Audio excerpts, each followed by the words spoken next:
The sexual harassment case against the Parliamentary Speaker, Peter Slipper, has transfixed political watchers for much of this year. Little wonder, given the Gillard government's precarious state. But as the saga has unfolded, attention has switched from the Speaker to his accuser, staffer James Ashby. Last week, we exposed the extent of political intrigue behind the case. Tonight, 7:30 can reveal that Mr Ashby is now under investigation himself over allegations of sexual relationships with 15-year-old boys. The Queensland Police are examining the claims. Stephen Long has this exclusive report.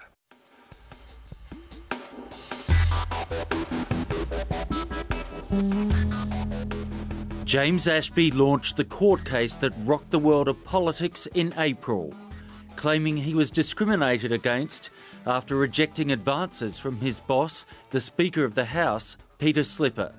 His legal action has divided opinion. To some, it's an abusive process. To others, it's a brave man speaking out. Clear intention to harm Mr Slipper and bring his reputation into disrepute and to assist his political opponents. There's only one thing that really matters here. Did or did not Mr Slipper sexually harass a staffer? The case is murky. Hundreds of pages of evidence filed in court include numerous overtly sexual text messages between Slipper and Ashby in the months leading up to the court action, beginning before Ashby took the job. Did you lose your maidenhead again? What's that? Your virtual hymen. You're weird. What's on the agenda for this weekend? Are you offended? No, I don't offend that easily. But now there is a new twist in this battle of claim and counterclaim. Tonight, 7:30 can reveal that James Ashby's own personal history is under investigation. It goes back to his time in Townsville. The North Queensland city became James Ashby's home in 2003. He moved there from Newcastle, where he'd resigned from his job as a radio DJ in controversial circumstances, convicted and fined for making threatening and abusive phone calls to a rival radio host. In Townsville, then in his mid-20s, James Ashby met a 15-year-old boy. 9 years on, spurred by the publicity about Ashby's sexual harassment case, that young man contacted Peter Slipper. His email to the Speaker has been obtained by 7:30.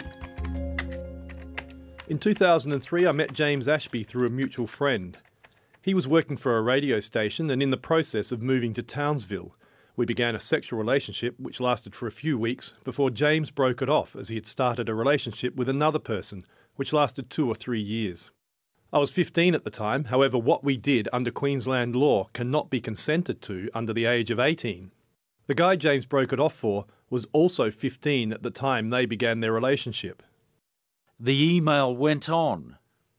James left me feeling used and disgusted with myself.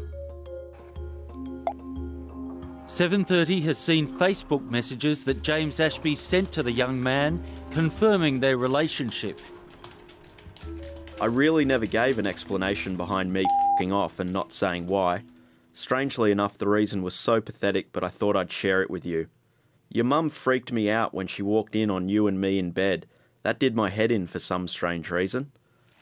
Ashby continued the correspondence as he prepared to take on his new job.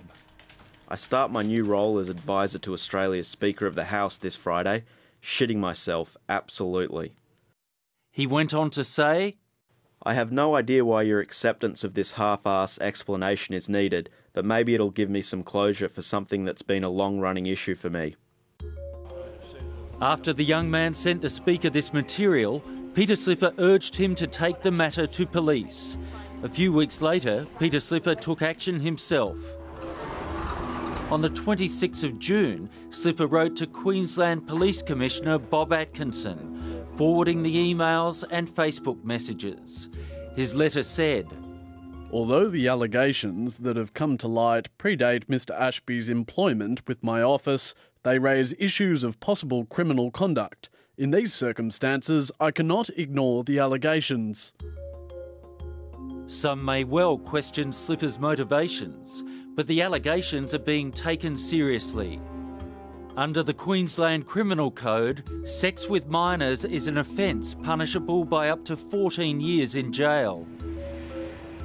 7:30 has confirmed that police are investigating the claim that James Ashby had sex with underage boys, though it's not yet clear whether James Ashby will have a case to answer. In a statement to 7:30, Queensland Police said, "The Queensland Police Service is in the process of determining whether any person authorised to do so wishes to make a complaint, and if that is the case, whether there is the evidence to support any prosecution. We will advise in due course the outcome of that investigation." We've spoken to the young man who made the allegations. He didn't want to be interviewed or to comment. James Ashby's spokesman told 7:30, "We will not be making any comment at this stage on this issue." Whatever the outcome, it's clear the fallout from the case against Peter Slipper is beyond anything anyone contemplated when it was launched, with potential to damage many players from both sides of politics and beyond.